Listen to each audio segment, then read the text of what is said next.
How's everybody doing this morning? You guys doing all right? Y'all getting there? Awesome. We're going to get there. You're at like a 6. We're going to try to get to a 10 before you leave today. It's so good to see you. If you're new here, you're new at Fathom, just welcome. We really hope that this is a place for you to grow in faith and family. If you're hanging out at home, we're thinking of you today, and we love you, and we just want to tell you we love you. Come on, let's show our Fathom fam out there. Some days, some of you are there, and I talked to somebody who lives in Japan, and they're part of the Fathom fam, and they said, every time you do that, you're talking to us. And so a lot of times you're like, who's over there? Lots of people all over the place, and we're so thankful that you're joining us. We're excited about what God's doing in this season. It's definitely crazy times, and I just so appreciate just so much of the lyrics of the songs this morning that just resonated and just said, hey, it doesn't matter the season and different seasons. God's still faithful, and we can trust Him and believe in God. So I'm excited to wrap up. We've been in a series, a 3-week series called Alignment over the past few weeks. Hopefully you've gotten a chance to check all those messages online or here in person. We've been working through Romans chapter 12, verses 1 and 2, talking about the will of God. And that's one of the ones that often we scratch our head, like, what is God's will for my life? Am I living in God's will for my life? How do I know that I have God's best in my life? And so I want to help unpack that for us today as we dive deeper. And so I want to actually just want to jump right into the scriptures, jump into the text, and then we'll work our way through all the challenges of this. And I think a lot of misconceptions that we have about the will of God, so that we can really settle in and test and approve it, as this text says. So let's read together. Romans 12, verses 1 and 2 says this: Therefore, I urge you, brothers and sisters, in view of God's mercy, to offer your bodies as a living sacrifice, holy and pleasing to God. This is your true and proper worship, a life of surrender. We talked about this one last week. Don't conform to the pattern of this world, but be transformed by the renewing of your mind. And here's where we're going to spend our time today. Then, everybody say then you'll be able to test and approve what God's will is, His good, pleasing, and perfect will. The more I've thought about the will of God, I think at times when we can make things really complicated, and oftentimes I think this is one of those that we make really complicated and really struggle with when it comes to the will of God and living out God's will in my life. I don't find there's many people who would say I don't care about knowing what God's will is. Like I don't find many people who I don't really care. Most people are saying, yeah, I actually believe that God has a plan for my life. At least Christians. But it's a matter of, okay, so now I believe that, but what is that? How can I find that? How can I discover that? And so I want to kind of peel back a couple of layers for us. But before we do, I want to encourage you to stop thinking about it in such a way. Like don't think about it in a way of, okay, I'm going to find the will of God now. Like I'm going to go digging through all the dirt of my life and then just discover it magically, like we've found gold or something. It's not like that, as this scripture says. It's that the hope is that after we live a life in view of God's mercy, in humility, not thinking that we've got it all figured out, right? How many of us, I think they always joked about when students, freshmen start college, that they know it all, and by the end of it, they realize they know nothing, right? How many of you lived that story from ages 18 to 35 or something like that, right? 18 to 24 or 27. You live that story. I had it all figured out. And so many times we can kind of get lost in this. But there's a couple of things that I really want us to know, and this is the first one. One is that it's not just going to be something we just discover, I just discovered it. Eureka, aha, I found the will of God. But it's something that we're going to be able to test and approve, or we're going to be able to discern that we are walking and know deeply within our heart. How many would love that? To just know right now I am right where God wants me to be. We don't get to feel that oftentimes. We don't really understand that many times, that I am right where, and so we spend the majority of our life hoping to discover something more. When I believe that God wants to teach us a much deeper truth and reality of how He has called us and what He has called us to in our life and God's greatest will. And so we're going to talk a little bit about discernment, but kind of last minute, God just brought back a couple of scriptures that I think are so important for us as we kind of wrestle with this idea of how do I discern the will of God? How do I test and know that I'm in the will of God? And these are the two scriptures. One is in Philippians, and it's this. And this is my prayer, Paul writes, that your love may abound more and more in knowledge and depth of insight. Keep going. So that you may be able to discern, there's the word, discern what is best and what is pure. I don't want you to disconnect that he's saying, I hope that your love abounds while you're discerning what's best. It's the message of Jesus. If you have all these great things, all these great gifts, if you have all these great achievements in your life and success, and you think that you've made it, but you have not love, you've missed it. He said that as that grows, that you'll be able to discern what's best and maybe pure and blameless for the day of Christ. Remember this idea that it's a preparation for the day of Christ. That's really our ultimate goal that we're going to unpack. Filled with the fruit of righteousness that comes through Jesus Christ to the glory and praise of God. So I wanted to just set that forward first, that love is so deeply connected to knowing the will of God and his love for us and abounding in that more and more. And then Philippians 4:13 is the other one that just popped in my heart over the past few hours. And I said, I got to get this in their spirit, make sure they know this. Hebrews chapter 4, verse 13. Nothing in all creation is hidden from God's sight. Nothing. Not your past, not your future, not your in-between, not your next job, not your next move, not who you're supposed to marry, not what your life looks like 50 years from now. Nothing is hidden in all of creation. Talk about fathom. We cannot fathom what God sees and knows in our life. Everything is uncovered. It's laid bare before the eyes of him to whom we must give an account. And I just want to remind you of this because the enemy will come and will try to lie to you and deceive you and confuse you about God's will so that you just stay kind of just sitting on the sidelines waiting for God to just send you a big message so you'll know what to do. And never truly pursue him with your life. Never walk in obedience to him in a way that makes you any bit uncomfortable. But I want you to be reminded of that he knows. He knows the end from the beginning, everything in between. I think before we begin to talk about discerning the will of God and knowing, testing, and approving, we've got to make sure we talk about these we've been talking about over the past couple of weeks.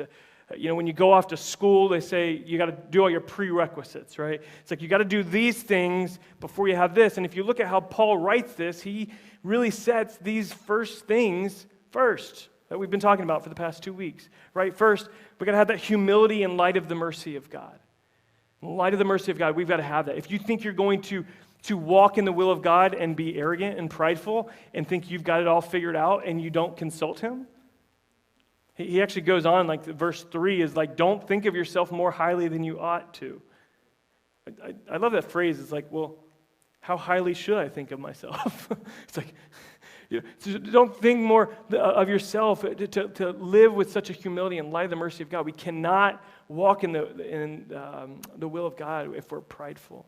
Second, this prerequisite that we talked about was a life of just total surrender to God, not withholding anything in our life. My kids love hide and seek. They love it at like a weird level, like a super weird. Like they watch YouTube videos of other kids playing hide and seek. Like I don't know how else to break it to them other than be like, guys, it's just stupid. Like it's just dumb. Like I don't understand why don't you go play hide and seek instead of watching? I don't get it. I don't know. It's a generational thing, I guess. But this whole idea that we're not going to surrender our life, right? When someone finds us behind hiding under the covers or something, like, well, the game's over. And so many of us, we're running. We're unwilling to surrender even though he sees us and he knows us. Everything's open to him. So that's the second piece. If we think we're going to walk in the will of God and hold back certain areas of our life, be unwilling to surrender in whatever area it might be, you fill in that blank, those areas that are difficult to surrender in. And all of us have trouble. in certain areas, surrendering all to God. For some of us, it's our control, right? It's our goals and our planning. Some of us, it's our career. Some of us, it's our family, our marriage. Some of us, we struggle with letting go of our sexuality. Some of us struggle with financial stuff. Like, I can't let this go. But God wants an entire life of surrender, and it's going to be impossible for us to walk in His perfect will, His good and pleasing will, if we're unwilling to surrender. And that third thing that we talked about last week was a transformed life through a renewed mind. Like, if we're unwilling to change our way of thinking in the light of Christ, then it's going to be impossible. It's going to be impossible for us to walk in the will of God. So all these are prerequisites. They're prereqs before we can really begin to walk in the will of God. And I think when we talk about the will of God, we're like, okay, let's break that down. Many theologians and pastors have tried to break that down for people over the years. And I think for right now, probably the easiest way for us to just think about this is the secret will of God and the revealed will of God, right? And maybe one of the best people that I can kind of wrap this illustration around is Judas. Judas, who betrayed Jesus, right? It was, do you think Judas knew what God's will was? You know, he knew some of it. Jesus had told them how they are to live, and he's to be faithful even when it gets hard. Well, he knew God's revealed will in his life, like the things that Jesus had asked him to do. Yet somehow in God's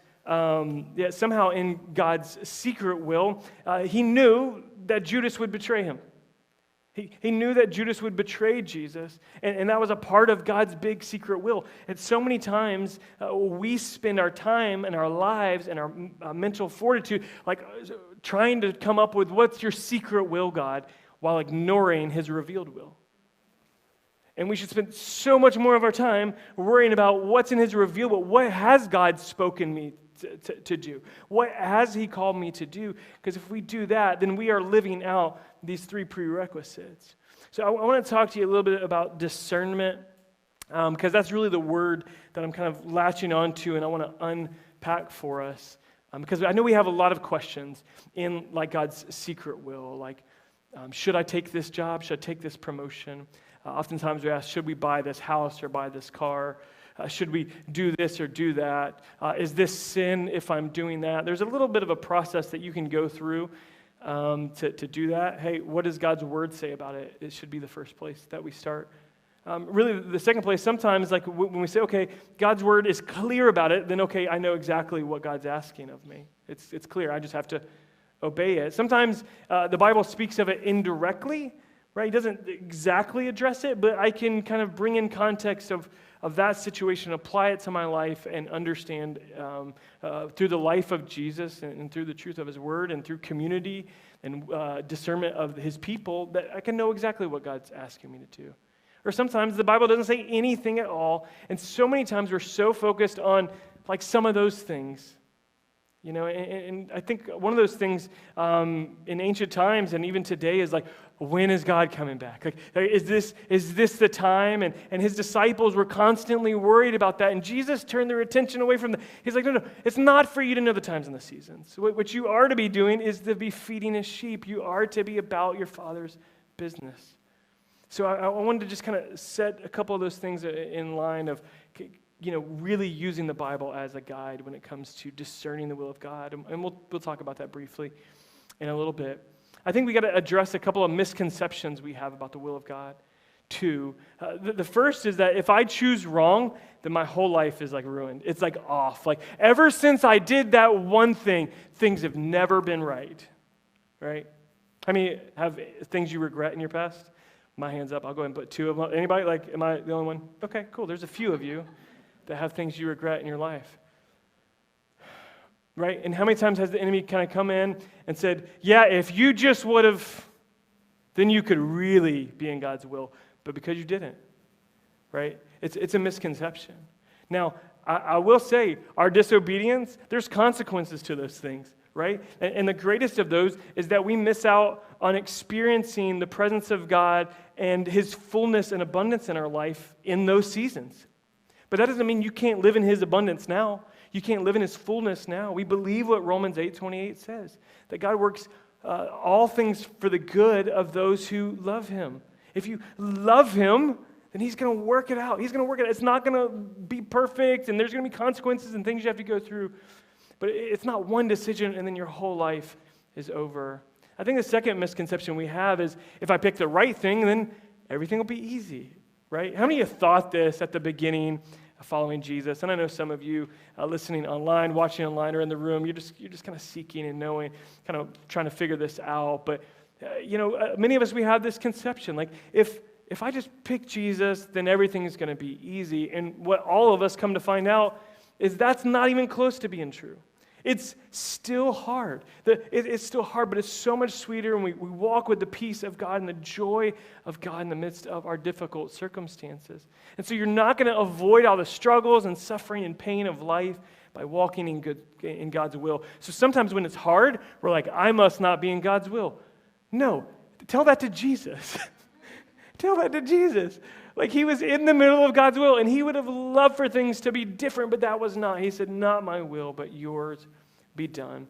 So that's a misconception. We've got to move past. And so I want to just kind of go back to this initial thought that I said we're not going to just discover it, right? It's not something that we're going to discover, but we do need to begin to pursue God and to see that our greatest prize within the perfect will of God is not a promotion that'll double our salary, right? Should I take this job? Is this going to lead to bigger and better things? It's not figuring out, hey, is this the thing that's going to be the ticket to really feel like my life is perfect? No. Our greatest prize in the perfect will of God is ever-growing intimacy with God. That's culminated in eternity. Like, we've had the wrong focus trying to figure out God's will, and it's been about what God can bring us and not about the maker himself, the creator himself. We've been so much more worried and exhausted and thinking about all the created things as opposed to the creator. And he is our greatest prize. And some of us will be like, oh man, well that's a bummer. I'm like, are you serious? Like we're talking about the creator of the universe has called us into relationship with him. And that is the greatest prize we could ever have, is to be in intimacy, in an intimate union with Jesus Christ. The word intimacy makes all the fellas a little bit uncomfortable. Maybe the ladies too.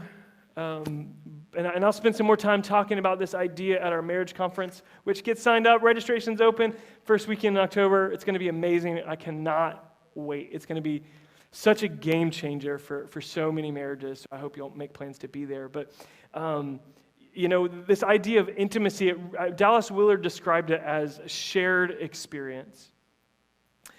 When Tom and I were talking this morning, we were talking about music, right? And we just say, hey, have you ever heard of this? You ever seen what we're doing in that moment is we're like reaching out for a connection. Hey, and Andrew tells me, hey, did you see the Jags game? It's today. We didn't see it yet. But did you see that? What we're doing is say, hey, you want to make a connection? You want to talk about something that we have, a shared experience, a shared love, and tear for Minshew Mania? Oh, moment of silence. Right? We feel it's a shared experience. And the reality of what God, that's what intimacy is. It's shared experience. And the reality is that God is there every step of your life. Every moment of your life, he is there. He is present when you woke up this morning. He is there and waiting. In the middle of your stressful work meeting where some hard conversations have to have it, he's there. On the way where you're just frustrated and hurt because of what that person said to you, he's there. When you can't sleep at night, he's there. And we can ignore it, and we can keep pushing through and figure out all these practical solutions in our life and just keep moving on. Or we can recognize that the creator of the universe wants to have an intimate relationship with us. And we can recognize that. The psalmist, I love what he says in Psalm 27:4, and he says this, one thing I ask from the Lord, this only do I seek. This is the focus of my life, that I may dwell in the house of the Lord all the days of my life, to gaze upon the beauty of the Lord and to seek him in his temple. Man, what if in your life and in my life, what if we just had one thing that we sought, and that's more of God? Like Jesus said it, Matthew 6:33. What did he say? If you'll seek first my kingdom and my righteousness, then what?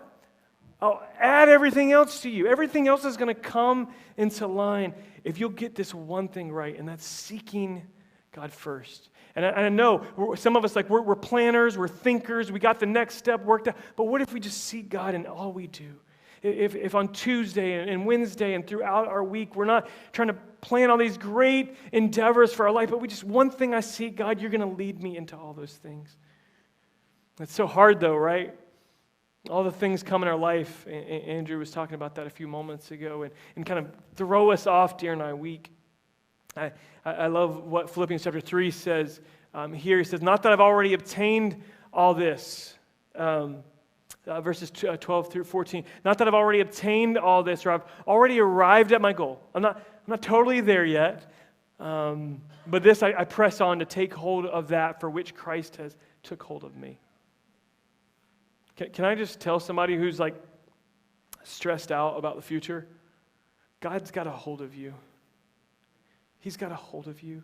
So you make one focus just to seek his face and take hold of him like he's got a hold of you in your life. He keeps going, brothers and sisters, I don't consider myself yet to have taken hold of it, but one thing I do, I forget what's behind. I strain toward what is ahead. I press on toward the goal to win the prize for which God has called me heavenward in Christ Jesus. That's the goal, is Jesus. That's the goal, is more. That's where our heavenly calling is to himself. Not to a mansion, not to all these great things. No, to him. He's the greatest prize. I cannot emphasize that enough. Many of you know I've got a great relationship with my wife. I love her to death. She's amazing. She's serving in kids today. And the one thing about us is we don't care about gifts in our life.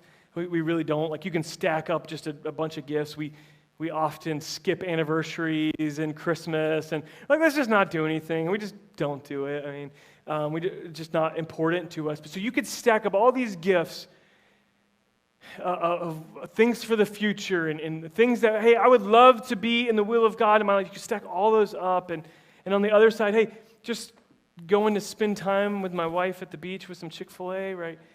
And like, I'll choose that every single time because it just doesn't mean much. And I hope and I wish that in our life we would have that same kind of just narrow focus. I just want to be with God. That's what I seek. And then what we're going to find is contentment will follow that. The couple thoughts I want to leave you with today is one is obedience is so powerful in our life. It's this, I call it a secret key, but it's really not all that secret, and it's pretty obvious. And it's going to open doors to rooms in your life that you didn't know existed. Obedience will open up doors to rooms you didn't even know existed.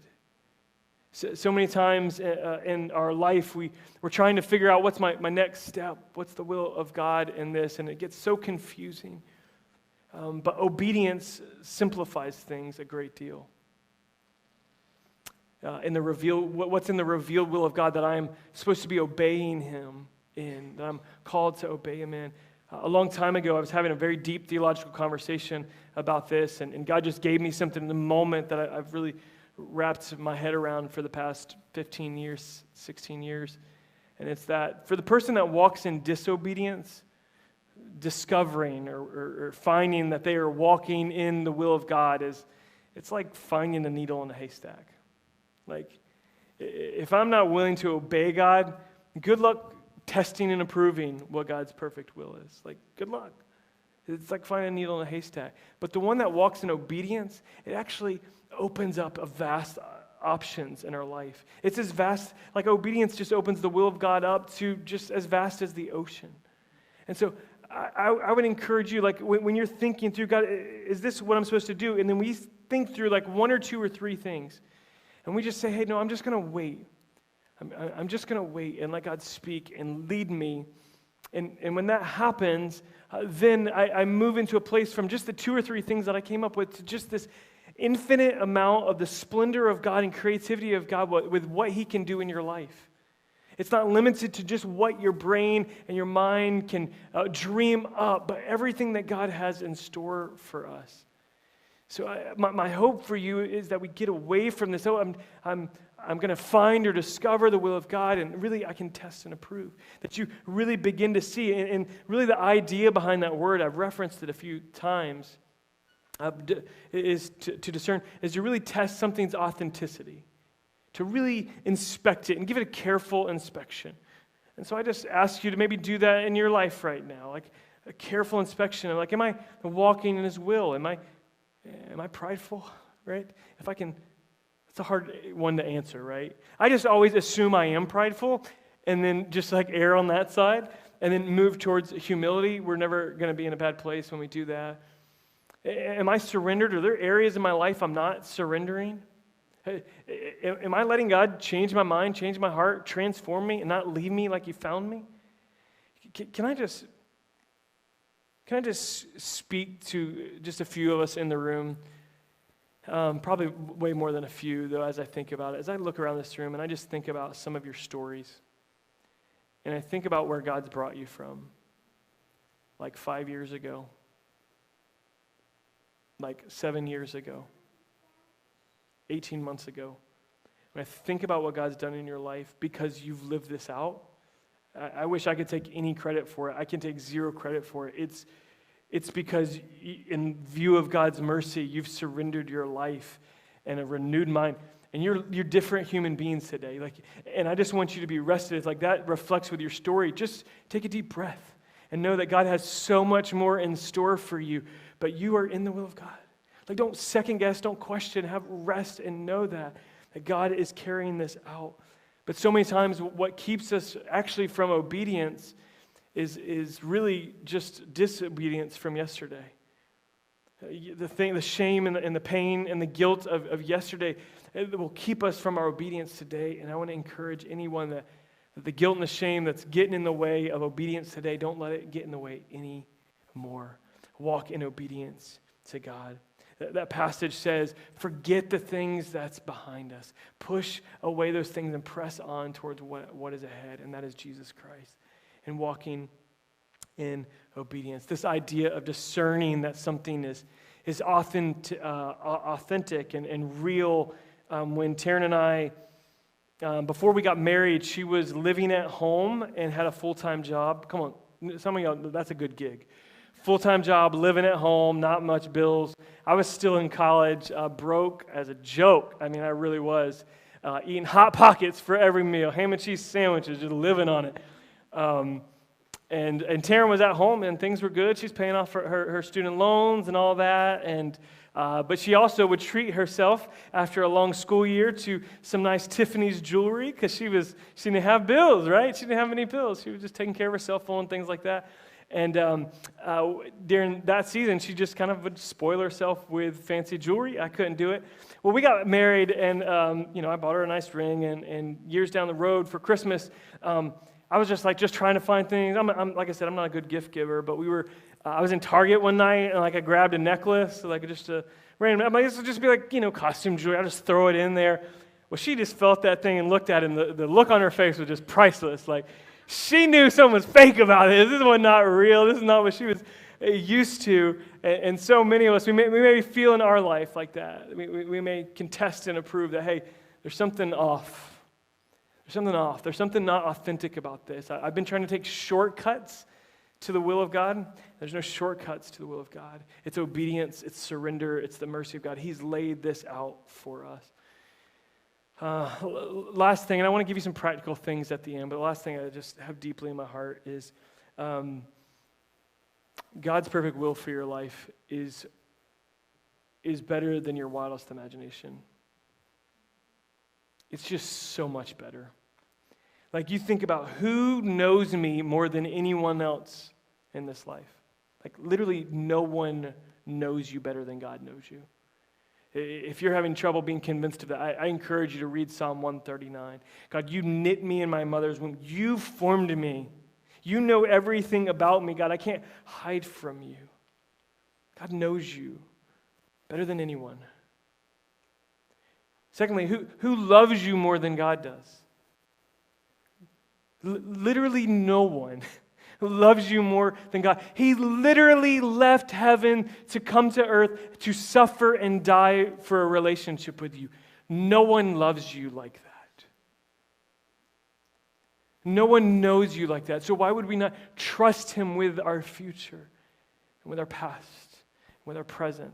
Because what God has in store is greater than your wildest imagination. I didn't say it's going to be easy. That's a misconception, but it's greater than you can ever imagine.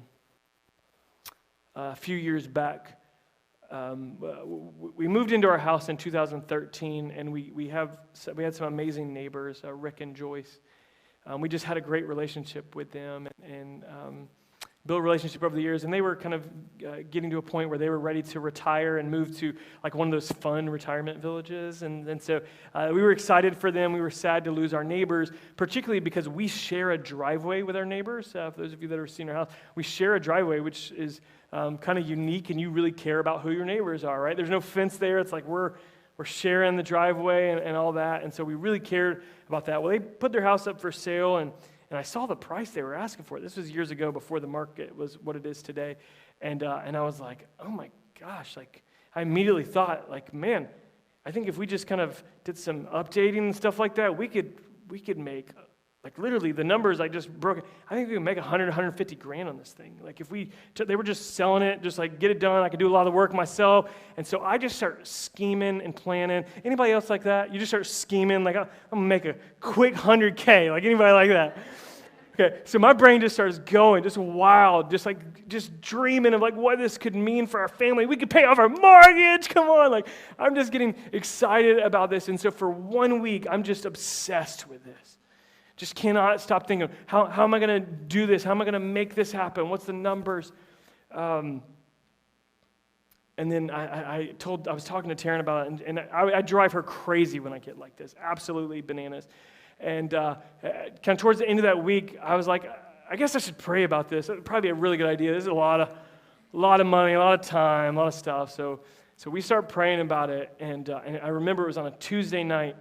I didn't wake up in the middle of the night, but I woke up the next morning, been praying about this, and you know how you just remember parts of a dream? You know what I mean? You don't usually remember the whole thing, but I remembered nothing about the dream except a voice that said no.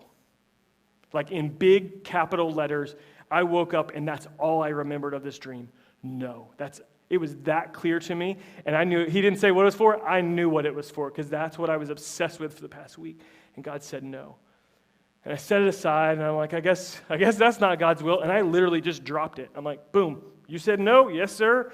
At attention, I'm moving on with my life. I was probably, stupid to be thinking about that anyway. Well, anyway, they would sell it. They would end up selling it to a company who would sell it to an investor in Australia just at the closing table. And so we didn't have any control of who was going to be our neighbor that we shared driveway with. And 6 months pass, and I've met the general contractor, and they've gone through a bunch of subcontractors. And I've kind of met him and built a relationship with him, and it's been a really frustrating process for him. And they haven't gotten good quality out of their subcontractors, and so it's been exhausting for him. And I was able to minister to him some in that season. Well, it gets even worse to the point like this contractor is losing his mind, wants to walk away from the job. And he's gone through so many subcontractors. He goes to Home Depot one day, and he finds this guy who's living in his car, who's literally homeless, and he hires this guy. He hires this guy to come and help finish the job. This guy's going to do it. Believe it or not, that guy had more sense and work ethic than anybody else who had been on the job, funny enough. But I got to know this guy, and after a couple of weeks of him being on the job, I would just go over and just be a nosy neighbor and walk through and see the progress. And they were inviting me in. I really wasn't pressing my way in. And I got to know this guy, and he had told me that just 2 weeks before that he had attempted to commit suicide. And I was just like, oh my gosh, man, that's so heavy. So where before I was kind of nosy neighbor / pastor at times, like they let me into these moments to minister. Now I'm like, oh my gosh, like there's nothing probably that breaks my heart more than this. And so I just really began to minister to this guy and just just think through, man, this is a God thing. And I went and got a devotion and kind of wrote some things. You guys remember that prayer circle one, whatever, that devotional? I got one of those and got a Bible and just pray with him and poured into his life. And one day we're sitting out in his car filled with all his belongings in life, and it just hits me like a slap in the face. This is why God told me no. This is why God told me no on some dream I had for my life, is because someone's salvation might be in the balance. And I'm not saying that to manipulate. I'm telling you a story out of my life that what God has in store is greater than your wildest imagination. And it doesn't calculate up to the big gifts in your life if you'll just pursue him and listen to him and not move unless he tells you to move. And the things that he's already told us to move through the word of God, move and don't second guess. Just obey and walk in it and trust him and watch what he does in your life and miracles that begin to take place. I wish I could say I know the end of that guy's story, or the actual general contractor who I heard 2 weeks after that he tried to commit suicide. And I had a chance to minister to him, and that's a whole other story for another day.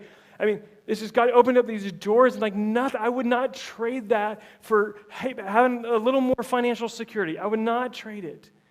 Because I have no idea where that led in their life, but I know God was calling me to be obedient, and how God brought me through so much in that season. And I don't know where you're at in just discerning God's will in your life. And I know, like I said, it can be like the donkey said in like Shrek is like an onion. He's got layers. The will of God has all these layers in our life. And so just know this. Like, let's make one pursuit out of seeking his face. Seeking his face and to know God and to make him known as being our one pursuit. And nothing else other than that. And all these other things will fall into place. I think some of us may find it helpful what I read from a guy named George Mueller. As we go through and we do all these prerequisites, as I called them, to lean into the mercy of God and to view our life in his mercy, to surrender everything, and to be transformed through a renewed mind.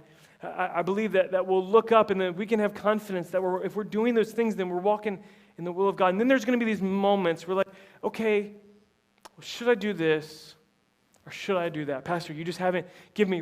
But what if God doesn't say anything? What am I supposed to do? All right? Anybody have one of those situations in their life right now? What if God doesn't say anything? What am I supposed to do? And sometimes he will. Well, after we've surrendered all, after we've prayed, after we've sought wise counsel, I would encourage you, don't leave it to your feelings, right? Because the same feeling that told you to do it today might tomorrow be like, no, that's going to be hard. Don't do that. So don't leave it all to your feelings. Don't ignore these moments of just divine providence that's like, this is weird. Like, this is not normal. It's not natural. God's in this. If you've prayed about it, like, what am I supposed to do? After you've done all that, make the best decision you know. Just make a choice. Like, and be settled. Like, hey, I don't know. I didn't get a clear answer, but I'm feeling a nudging this way, and so we're gonna follow this. And I know those decisions are difficult in our life, and I don't know what things you're wrestling with about the will of God, if it's sticking it out with your spouse. I don't know if it's maybe kind of just jumping on some opportunities to look for jobs and change things up. I don't know if it's the next big purchase that you're kind of stressed about, whether we should do this or not. I don't know. I don't know what way God's going to lead you, but I do know one thing. If you'll just set one focus, that's to seek his face. And wherever he leads, I'm going to obey.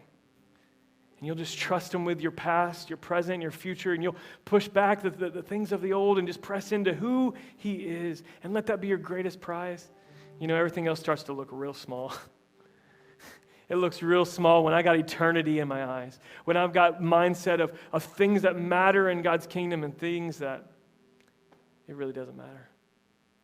And I just want to pray that over you today. This band's going to lead us. Would you stand? I'll close this in prayer.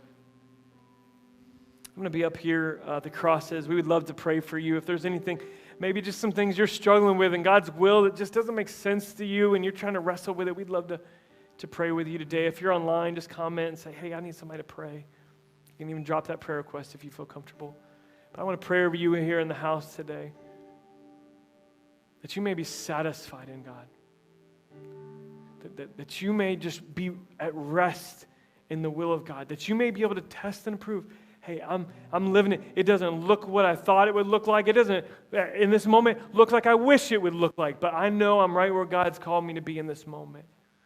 Would you bow your heads with me? God, right now, all across this room, I'm stretching out my arms in faith, God, over every single life, every single soul. That God, I've found myself so many times just wondering and wanting more, God, or something different than other than what you've given us. God, would you just wipe the slate clean in our hearts that says, God, we want nothing more or less than what you are. You are our greatest desire. God, may we pray it today. One thing we seek, God, is just to gaze upon your beauty. That's our heart. That's our heart's desire, is just to know you. God, for those with difficult decisions in front of us, important decisions, game-changing decisions, God, would you bring peace right now and know that you are going to guide. Maybe it's not through a dream. Maybe it's through your word. God, we open up your word and you just reveal it and make it plain to us. Pray about it. Would you lead and guide us today, Father?